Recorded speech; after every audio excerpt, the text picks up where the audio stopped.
हनुमान जी कहाँ रहते हैं? आखिर कहाँ मिलेंगे अगर हनुमान जी को हम ढूँढे तो? तो हनुमान जी ऐसा माना गया है कि कलयुग में हनुमान जी गंधमादन पर्वत पर निवास करते हैं।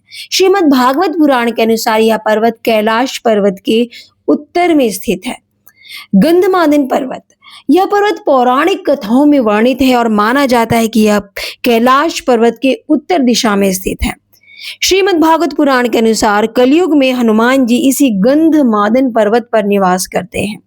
कहा जाता है कि साधारण व्यक्ति इस पर्वत पर नहीं पहुंच सकता, केवल मजबूत इच्छा शक्ति वाले भक्त को ही हनुमान जी के दर्शन हो सकते हैं।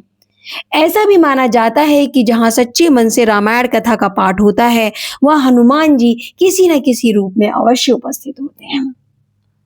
सनातन धर्म से जुड़ी हुई यह बातें अगर आपको अच्छी लगती हैं तो सनातन धर्म के प्रचार प्रसार के लिए इस चैनल को सब्सक्राइब अवश्य करें और कमेंट बॉक्स में जय हनुमान अवश्य लिखें।